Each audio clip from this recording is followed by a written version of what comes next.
Everyone, class 10 के student. आज आपको सामने जो ये टॉपिक लेकर आया हूं मैं, ये है आपका अर्थमेटिक प्रोग्रेशन। तो हम सबसे पहले प्रोग्रेशन का मतलब समझें कि what is a progression, progression क्या है। तो इसको समझने से पहले हमें सीक्वेंस को डिफाइन करना होगा कि व्हाट इज ए सीक्वेंस।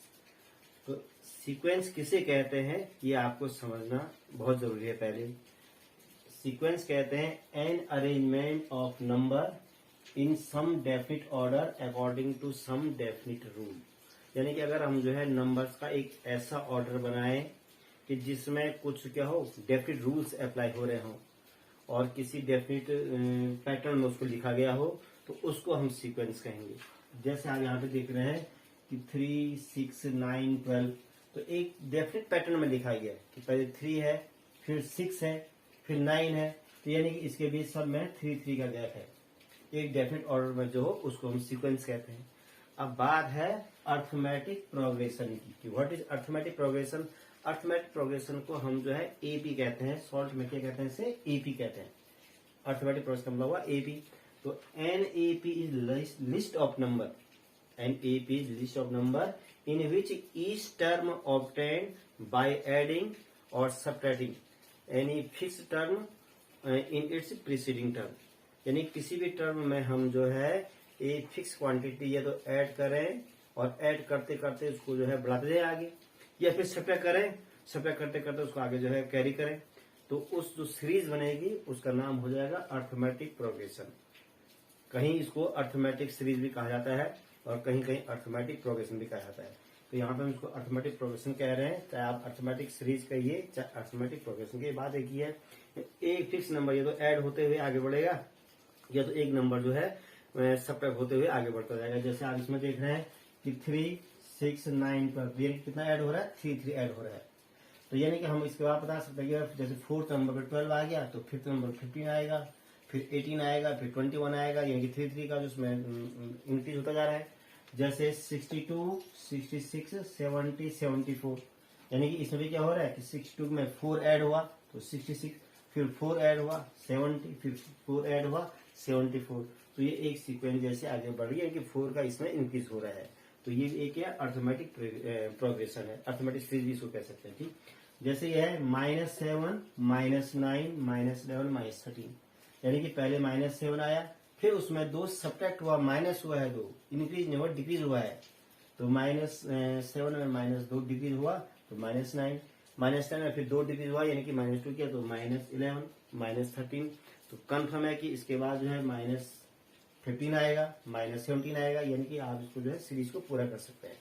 फिर आप ऐसे देखिए कि 5, 9 तो कितना ऐड हुआ, 4 ऐड हुआ, फिर 11 यहाँ पे 2 ऐड हुआ है, यहाँ पे 14 3 ऐड हुआ है। तो it is not an AP, ये एपी नहीं है। क्यों? क्योंकि इसमें जो है एक फिक्स नंबर ऐड और सब्ट्रैक्ट में हो रहा है। यहाँ पे आप देख रहे हैं कि 5 से 9 में 4 ऐड हुआ है और 9 से 11 जाना में केवल 2 ऐड हुआ है। तो यानी कि पहले 4 फिर 2, तो यानी कि कोई पैटर्न नहीं बन पा रहा है। तो ये एक एपी नहीं है, it is not an AP. फिर आप देखिए 3/2, फिर 1/2, फिर -1/2। तो इसमें क्या हो रहा है, सब्ट्रैक्ट हुआ है। 3/2 में कितना माइनस करें कि 1/2 हो जाए, तो -1 किया हमने इसमें। अगर हम 3/2 में 1 माइनस करेंगे तो 1/2 बच जाएगा। 1/2 में -1 करेंगे तो -1/2 बचेगा। -1/2 में -1 करेंगे तो -3/2 हो गया कि -1 कम होता जा रहा है इसमें। तो ये भी एक एपी है जिसमें डिफरेंस कंटिन्यू एक ही रहे, उसको हम एपी कह सकते हैं।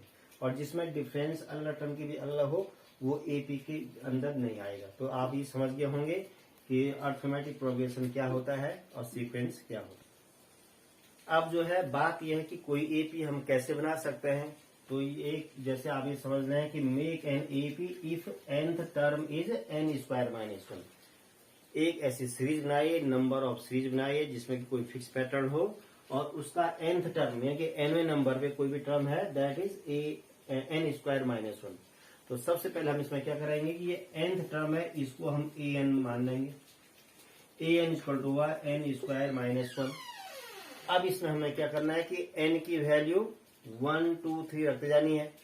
1 रखेंगे तो पहला टर्म निकलेगा, 2 रखेंगे तो दूसरा टर्म। यानी कि अगर हमें इसमें n की वैल्यू रखनी है 1, 2, 3, 4 ये रखते जाने हैं इसमें वैल्यू।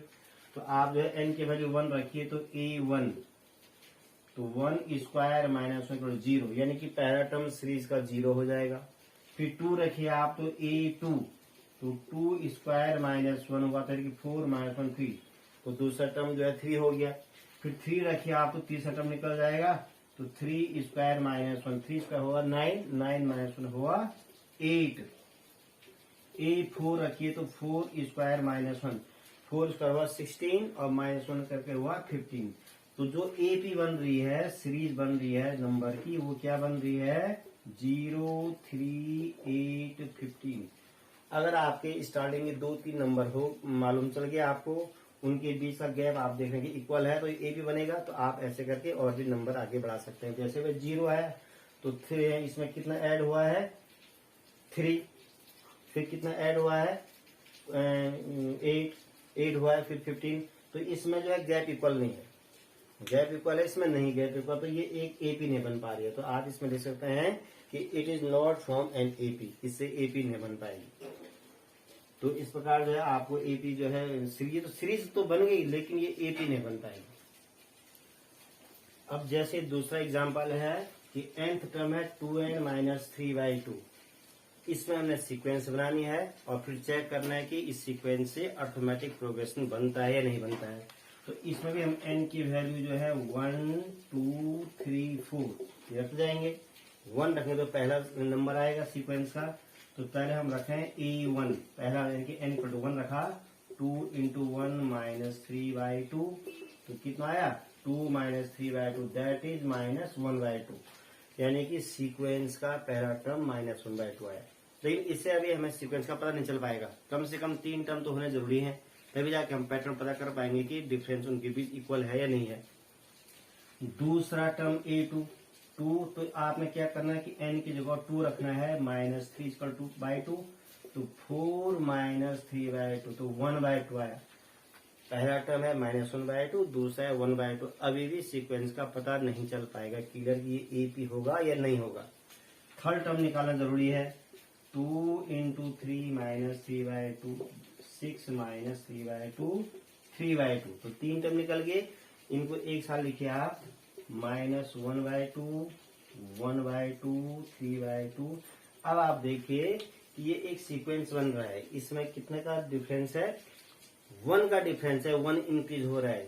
पहले माइनस 1/2 में 1 जोड़ा तो 1/2 आया, 1/2 में 1 3/2 आया, फिर अगर हम ऐसे आगे 1 जोड़ेंगे तो 5/2 आ जाएगा।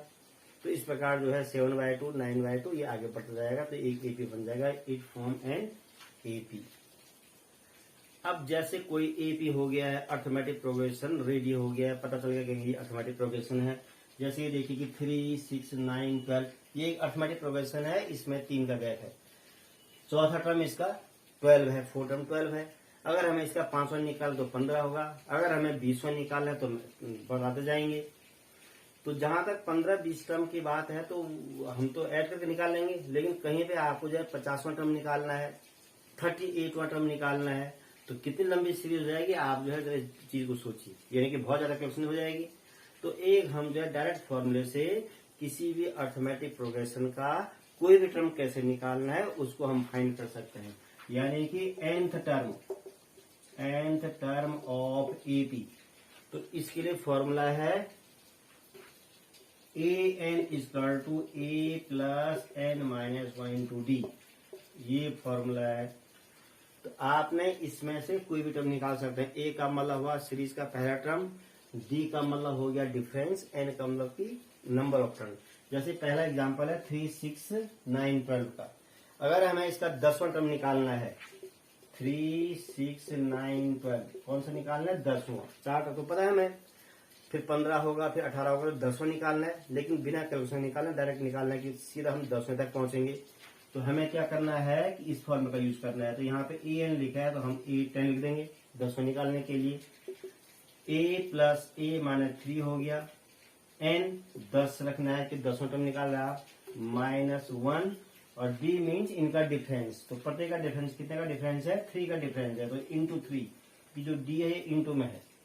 तो आप देखिए a10 इक्वल टू हुआ 3 प्लस 10 माइनस 1 9 हुआ और इंटू 3, तो A10 कितना आया 3 प्लस 27 और यानी कि 30, तो यानी कि इसका 10वां टर्म कितना होगा 30 हो जाएगा। वैसे अगर हम 18वां टर्म निकालना तो n की 18 देंगे। तो कुल मिला के A का मतलब हुआ सीरीज का पहला टर्म, n का मतलब हुआ नंबर ऑफ टर्म, कौन सा टर्म आपको निकालना है। ऐसे करके आप चतुर्थ का 1000वां टर्म तक निकाल सकते हैं आप इससे। और D का मतलब हुआ डिफरेंस। तो आप लोग ये चीज समझे होंगे कि अर्थमेटिक प्रोग्रेशन किसे कहते हैं और अर्थमेटिक प्रोग्रेशन से हम किसी सीरीज के कोई भी नंबर का टर्म कैसे निकाल सकते हैं। तो आपको जो है इनको जो है रिवाइज करना है और इस लॉकडाउन के दौरान आप घर में अपनी पढ़ाई करते रहें और मैं आशा करता हूं कि आप घर में रहें और अपना बहुत बहुत ख्याल रखिए।